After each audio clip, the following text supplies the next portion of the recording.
one. And we're on. Or are we? Yes, we are. I think we are on. Hey, you guys. Welcome to the second episode of camera. Niederman Describes. I'm not going to look at the camera. Yeah, I'm not including anyone but you in this moment. This is what I want. I want to see your faces Jack, you're facing me. Okay. I feel very heard, by the way. Thank you. Good. Jack, why don't you tell us why you're here? I guess I'm not on camera, so. That's okay. Flip can keep up. On camera. I actually still don't know. Okay, great. Mike, why are you here? I'm here because apparently I have great knowledge of theater, film, and television, and it is fun for me to talk about the things that I know and interpret about theater, film, and television, and you like hearing me talk about theater, film, and television. Yeah, and you're the only one. It's fun for me to listen. Yeah. Oftentimes hearing Mike describe the plot of something is or the themes or the characters or the world is often more exciting to me than actually watching the thing itself. So the structure of our little cable access show here so far has been and this is only episode 2. We're actually just 15 minutes or so after shooting episode 1. That's why you're ruining the magic of television. Clothes. There is no magic. You're ruining the magic of television. We are here to be honest and to tell the people the exact circumstances that we are in and to justify why we're all wearing We the did exact take a same bathroom things. break. We went to the I had a bathroom. jacket on before, and then I took off the jacket, so The jacket I was actually making did a a lot of costume noise. change. Yes. Yeah, As a monk. so you're you're the one sort of changeable element in here. We are stuck in time. We're static. I'm the dynamic We're like, element. Who is stuck in or unstuck in time? Billy Pilgrim, listen. Billy Pilgrim. Listen. Billy Pilgrim has become unstuck in time. Yeah. First line of Slaughterhouse 5. Love Vonnegut. I gotta read me some Vonnegut again. I know. The only ones that I've read are Slaughterhouse 5. Cat's Cradle. No, God Bless You, Breakfast of Champions. That's I the read that only one. other one. God Bless You, Mr. Rosewater. Galapagos is Galapagos. right? Hey, I got a great idea. Why don't you take a flying fuck over the moon? What's that a line from? Oh God, is that from God Bless You, Mr. Rosewater? It might be. It's one of the Vonneguts. Was there a movie version of Slaughterhouse 5? Yes, there was. Who was in it? Nobody that I know. Okay. It was. Why don't you tell us the plot? Tell us the plot of Slaughterhouse 5. I actually only saw about 5 minutes of the movie of Slaughterhouse 5. But you've read the book. I've read the book. I read the book a very long time ago. Okay. So Slaughterhouse 5 is Vonnegut taking sci-fi elements to talk about his experiences during the bombing of Dresden in World War II. Kurt Vonnegut was a World War II veteran, and then later went to Cornell University, my alma mater. There's actually one line from one of Vonnegut's books. I forget which one. All of his books kind of blur together at one point. A character is writing a letter back from college. She goes to Cornell. Hi, Mom and Dad. Like, hi, Uncle. I'm at Cornell. We have gorges here. Do you have gorges? We have gorges. 2 girls that didn't get into the sorority of their choice held hands and jumped into one last week. So his books are really about the comedy of life and the comedy of death. And unlike a lot of these sort of like world-building, sci-fi, dreary George R.R. Martin texts where everything is awful all the time. Yes, horrible things happen, but there's a comedy to it. So it's about Billy Pilgrim. That's the character's name, who is a writer and maybe a professor, I forget. A soldier at one point, obviously. And a soldier who's not the most courageous of soldiers, but this race of aliens, and I'm blanking on the name of the aliens, they can, like the aliens in The Arrival, they are unstuck in time, so they can experience all moments of time at the same time. Yeah. Hi, camera. They can all moments of time at the same time, so they can experience their births, their deaths, their loss of virginity, the time that they got really embarrassed in the 3rd grade, all at this moment. So they can experience their deaths almost before they can experience other moments. They go back and forward in time. So it's like their lives are not linear. They're half cyclical. But they experience everything all at once. And by being able to do that, Billy Pilgrim has a greater sense of the loss that we experience when we experience death. Or when when someone else dies. These aliens have this saying, when someone dies, so it goes. That's what they say. So it's not grief. This is just something that happens. When people that we hold close to us die, we will never see them again, except in these moments in our memory, the things that we remember about them. And as we get further and further away from these moments when they were alive, those moments get fainter and fainter. And we only have pictures in our head of that one moment that they said that one thing to us. That becomes the stand-in for them all of their lives. I am lucky or privileged to not have a great many people in my life lost, but like my grandparents, like I remember my grandmother more towards the end than towards the middle of her life. That's just how it goes, so it goes. And it reminds me very much of the, spoiler alert, the aliens in The Arrival. Who Jack, did you see that movie? I did actually. Wow, Jack saw the thing we're talking about. That I've seen. So I Jack, saw it on an airplane. So That's Jack, why why don't you tell us about the plot of The Arrival? It's actually Arrival. It's not The Arrival. Fuck you. All right, that's as good as we're gonna get out of it. Yes. So Amy Adams is a linguist, and aliens pop down on every major city in the world. Like there's like 8 ships or 20 ships. Who cares? You have 1 minute. And so Amy Adams is a linguist who has to go to the aliens and figure out how to learn their language. And in the beginning of the movie, her daughter dies at the very beginning of the movie, and we think that, oh, that's why she's sad in the rain and not really paying attention to the television. And then she meets Hawkeye, who's also a scientist, and she meets Forrest Whitaker, who's the colonel. I always felt it weird that the colonel's in charge of the whole thing, wanted a general. Anyway, so she has to learn the aliens' language. I think general. This is one of like 12 different operations that are happening throughout the planet. But it's the only general. But it's the only American one. There are other, like the Koreans and the Israelis and the Russians and. Oh, you're right. They would have different people in command, wouldn't they? Again, one and a general. But anyway, he's a colonel. Doesn't matter. And she starts learning the alien language. And this is really. That was the frustrating part of the movie for me, is that they just kind of like magic wanded, and then she starts learning the language, because there's this really interesting scene in the movie where she says to Forrest Whitaker, "What is your purpose? This is the thing that we want to know from the aliens." And so she breaks it down linguistically. What does what mean? Who is you? One you or all of you? What does purpose mean? By purpose, you mean in life? You mean here? And as an English teacher, I'm an English teacher, you break down the meaning of words, and like, so you try to get kids to understand the real, true, multi-varied meaning of words. And that's what she does. And 6 weeks later, we had a better understanding of the circles that the aliens drew with ink. And we never had that eureka moment that was in, say, Contact, where they're like, oh, we found the key, and they explain it. Yeah, what's the Rosetta Stone moment there? There was no Rosetta Stone moment. We're slowly figuring it out.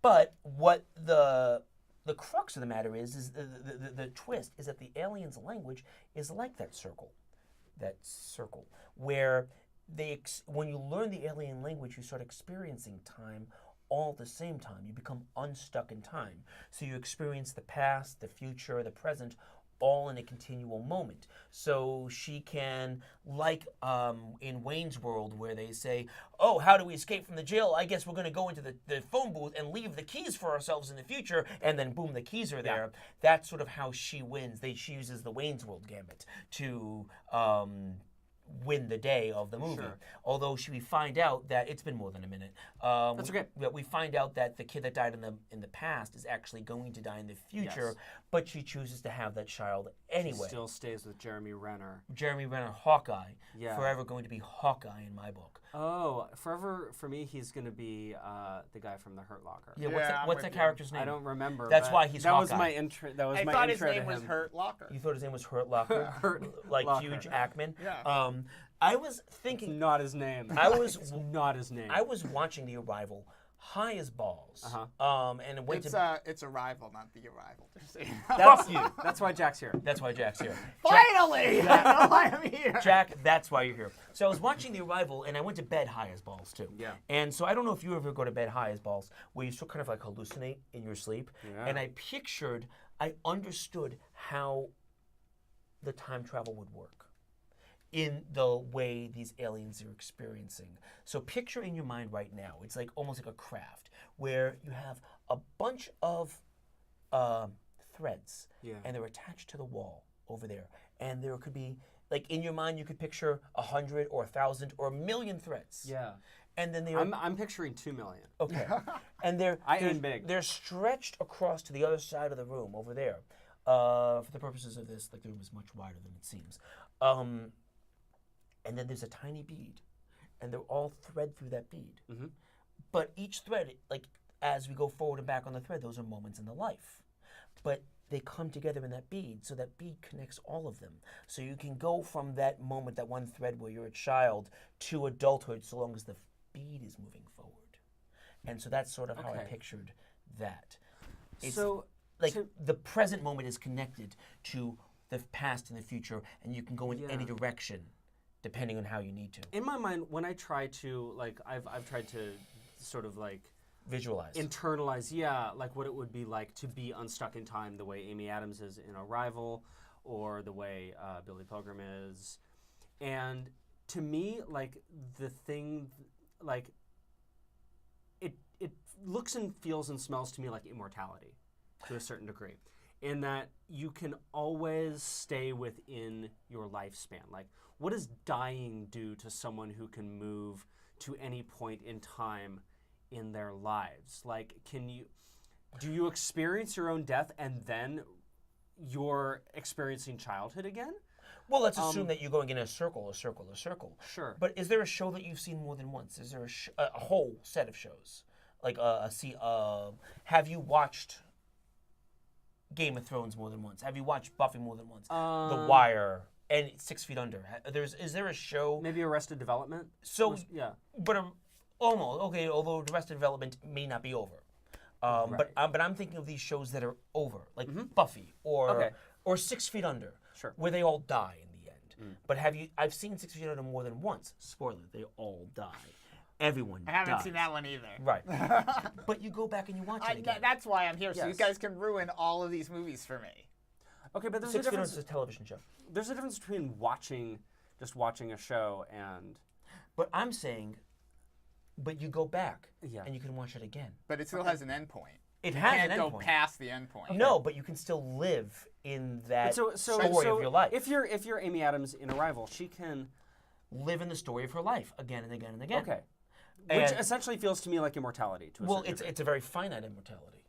Like, Amy Adams in The Arrival is going to live until... It's going to drive Jack crazy. It's Arrival. You're putting the definite article in Fuck where you. it doesn't belong. Amy Adams in The Arrival is going to die at 80 years old. Yes. And then can have that lifespan, but she's only going to have that existence. She can't go backwards before she was born or after she was born. Yeah, but I think Dan's question is, after she dies, can she still go back inside of her life? She can experience moments throughout her life, throughout those 80 years, ad infinitum. She is never going to cease to exist. Got it. Okay. So death is a thing that's just where the narrative of your life, that closes the circle, basically. That closes the circle. But it doesn't send you into nothingness. And if you remember towards the end of The Arrival, where Jack... It's not The Arrival, it's Arrival. At the end of that movie, when she's talking to the two aliens, and there's only one there, and that alien... So one of them got blown up, right, by the... No, they just died, I think. Abbott and Costello, and so where's Abbott or where's Costello, and the alien says, Abbott is death process. So, and then she loses her child. So people die and they leave our story. Because that's what happens. People die and they leave our story. But we don't know that our story ends. Our story just ends. Like, maybe we're going to have this moment of the car crash and we go, ah! And maybe it's going to hurt and we're scared. Or maybe we're going to be in bed for like a year in a hospital and it's going to be awful and we're going to come in and out of consciousness and not have any understanding. Maybe we're going to have dementia and just be throwing our poo against the wall. I mean, nobody knows what our death is going to be like, but that's the end of our story.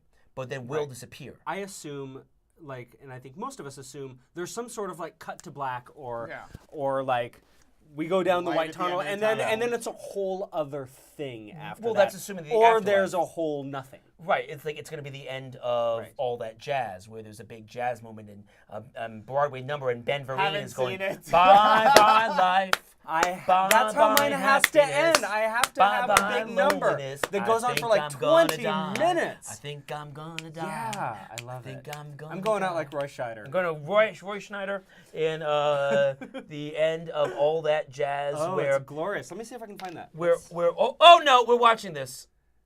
Yeah, should we just cut this? Yeah, Just cut let's- the chase. let's go, Let's let's just go. go. Okay, this is why we're here. We haven't even watched any video yet, but now we're going to. Mike, tell us what you see. I am seeing one of the greatest moments in film history. This is the fight scene of They Live between Rowdy Roddy Piper and Keith David.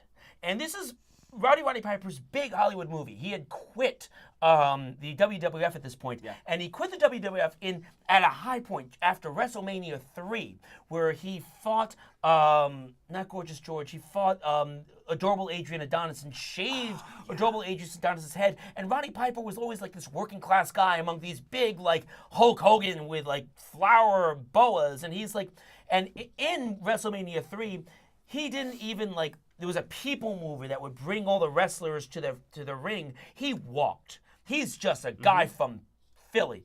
And this is a 6-minute long fight scene between Keith David and Rowdy Roddy Piper over... Why are they fighting? They're fighting because Rowdy Roddy Piper found a thing of sunglasses that if you put them on, you see that a certain class of people are aliens, and they're the upper class, and all the advertisements are telling you to consume and have babies, and the dollar bill is your god, and they're fighting over nothing, really, just like, man, you got fired from our working class job, I don't care, put on the glasses, no, and it's just going on forever, and it's just, they're not enemies, and at the end of the scene, he puts on these glasses and they fight against the aliens together. And let me watch this for a second. Let me see. Like, it just put on the glasses. No, I don't want to fight you. Put on the glasses. He's holding the glasses. He's going to try to force them on Keith David's face, who is knocked out. Because like any one of these punches would have just like caused serious neurological damage to either one of these guys. He steps on the glasses. No, he kicks him in the face. That would send the bone in his nose into his skull if this was real. And I don't know why he doesn't want to put on the glasses, except who really wants the world as they've been told it is to be false? Yep. That's the thing. Like, most of us are happy to take the red pill to put us into another. He doesn't want to take the blue pill. Right. The glasses are the blue pill. The glasses are the blue pill or the red pill, whatever the pill is. Having last night seen the Hairy Ape with Bobby Cannavale, when Bobby Cannavale sees the girl at the end of the third scene, he realizes when that she screams in horror at. He realizes that he's appearance. just an ape, and that he doesn't want to know that capitalism is the enemy, because he believes in capitalism. He believes that if you work hard and just get to work a little bit harder than the guy next to you, eventually you'll get that beachfront property in Florida, and not knowing that this film was made in the 80s, that the loan that you will take is a subprime loan and you'll lose all your money. He's been kicking Roddy Piper in the balls for like 30 seconds, over and over and over again. Roddy Piper still has the presence of mind to kick him out. Now he's got a weapon. He's got a 2x4 with a nail in it. What this is doing in this trash stream alley in, let's just say it's Detroit, I don't know. He found a bottle underneath the car. Why it's not broken, because the car drove there, I don't know. They both have weapons. Holy shit, I don't want to fight you. You got my car. You broke my car. That's what matters. Possessions. Possessions matter to these people. I didn't mean to hurt your possession, because that's all that we have as possessions. And yet, what's the alternative? to be happy living your life? These guys are not happy. They're not married. They don't have kids. Their actual daily toil isn't helpful. They're construction workers. They're right? construction workers. They're not happy, but they're content. They're content. Perhaps. But Roddy He's a Piper drifter. he's homeless. Yeah. In the beginning of the movie, let's call a spade a spade. He is a homeless man. Intensely acid-washed jeans. And such a mullet. Oh my Such God, a mullet. an epic mullet. An epic mullet. And yet the sunglasses remain unharmed. And I think it's interesting that it's Keith David, who's an African-American actor, who is fighting to hold on to the myth of his life. Right. It's the African-American character who doesn't want to remove the mask. Do you know that poem by Paul Dunbar? We wear the mask that grins at life, that hides the sheets and saves our eyes. We cry, but dear Christ, our cries. It's all about the mask that African Americans need to wear to survive in the world. The fight is still happening. Rabbit punch, kidney punch. 6 minutes long. In the middle of this sort of high concept, really essentially non-violent it's an action movie. Fiction It's a sci-fi movie. People die. Sure, but And like it's not really an action movie except for this one scene. I love the It's more two-handed about- punch that these guys like. The two-handed punch is the best punch there is. And he forces the glasses on him. Of course, there's nobody here. There's Right. nobody But he's around. gonna drag he's him out. dragging him, kicking and screaming forcing into the him. light. Look, you know what this is? This is like the allegory of the cave. And he's been finally forced into the light. He's no longer looking at now the he can't unsee it. projections. He can't unsee it. What's that? It's a spaceship. It's like a magic eye when you look at those magic eye illustrations. Which I've never was able to see the sailboat. Really? Brother, Well, if you had the glasses, Life's a you'd be able to bitch. see the aliens. but she's back in heat. Not as Yeah. good as I came here to chew bubblegum and kick ass, and I'm all out of bubblegum. Oh yeah. Roddy That's Piper died last year. Did he? Yeah. And Last year? Last That year, recently? 2 years ago, something like that. Yeah, it was Okay. recent, I think. And I remember reading about this, that he was the real voice of WWF. They tried to make it Ed McMahon, who's just an asshole. They tried to make it Roddy Piper. He's dead too now, No. isn't he? No. Is he still alive? That's Mr. McMahon. Ed McMahon. Not Ed McMahon, Mr. McMahon. Oh. Vince McMahon. Vince McMahon Ed McMahon is dead. is He's dead. dead. They tried to make it Vince That's McMahon. why I haven't gotten my publisher's clearinghouse sweepstakes letter. Who's giving those out now? I have no idea. Ivanka Trump. Right. They tried to make it Mr. McMahon as the voice of the WWF. Back then, it was the WWF. Yeah. The Yes. WWF. World Wrestling Before they were Federation. sued by the World Now it's Wildlife World Fund. Wrestling Entertainment. Yeah. Right, Really? and by making it entertainment and not sports, they have to pay a different level of taxes. They tried to make it Hulk Hogan, but Hulk Hogan only had one shtick, and the whole Hulk Hogan versus Andre the Giant fight of 1984, or whatever year that was, it was Roddy Piper who was sort of the voice of the everyman, the hoi polloi, wondering how we allowed this to happen. And if last episode of Niederman Describes was about the monsters that exist in the real world, I think what we're also trying to understand is how we all allowed this to happen. How did we get here? Okay. Nobody knows, but that's the question. Let's give us 5 minutes. Really? Give me one more clip then. Okay. We've you got had it. one clip. Well, somebody won't stop talking. That's the point of this, Jack. Oh my God, you're such an asshole. Okay, here's what's next. Okay, so This we're is going another from fight one scene. epic fight to another one. Yep, absolutely. But whereas one fight was almost laughable in its ineptness of staging, this one, Daryl Hannah versus the Bride in Kill Bill, has excellent staging. Everything. This is Quentin Tarantino at his height of his powers as a filmmaker. Maybe not in terms of like theme or meaning, But in technical capability, in technical, most definitely. in camera, in design, in sound. I'm listening to every single sound, every kick, every gleam of the sword has a fing to it, and you have these two powerful 6 feet tall bitches, because let's be honest, that's what they are, crotch shot, attacking each other in a incredibly small space, and the space is a character in itself. They're running into walls, they're breaking down doors, as opposed to the huge alleyway. This place is too small, they can't even get their swords out.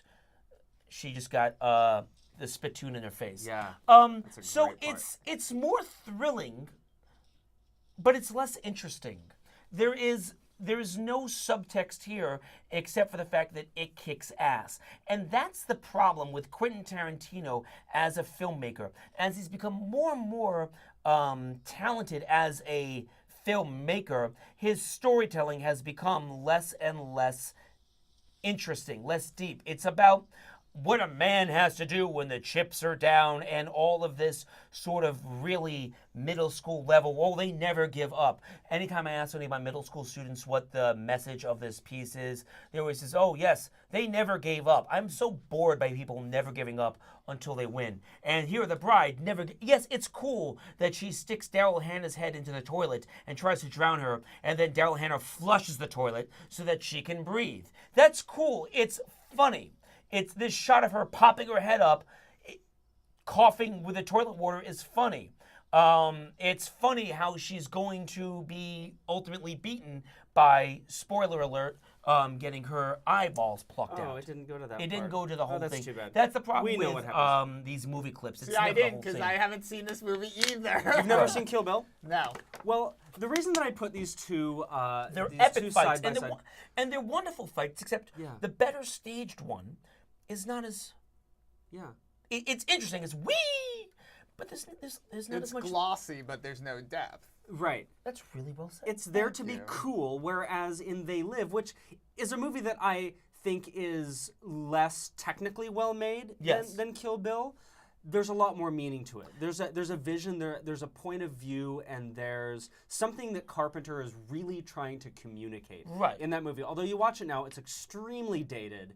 And Rowdy it's Roddy slow, Piper's and so many performance movies is don't work. terrible. He's like, there's a reason he only made one movie. He's not an actor. But that fight scene in particular, which is really the centerpiece of that film, whereas this fight scene is also kind of the centerpiece of Kill Bill Volume 2 in many ways, in terms of like, that's the big fight scene. That's the equivalent of the Lucy Liu House of Blue Leaves fight scene in Volume 1.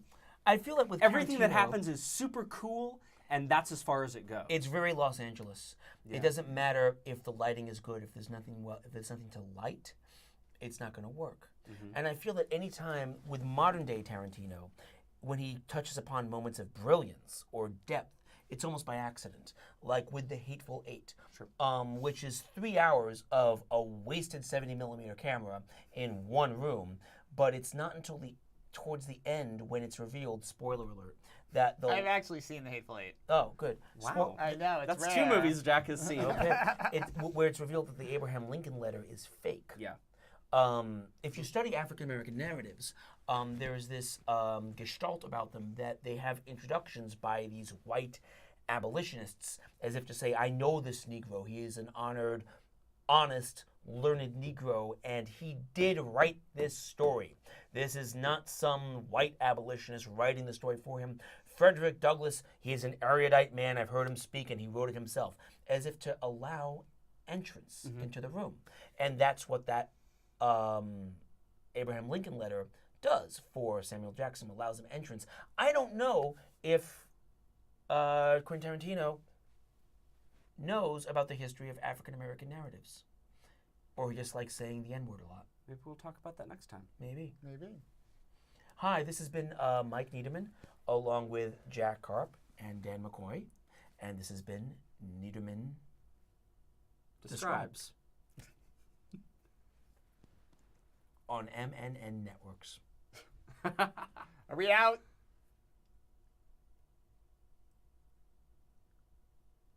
Yes. I have to pee again. We don't even need the computer. We can just make Mike describe.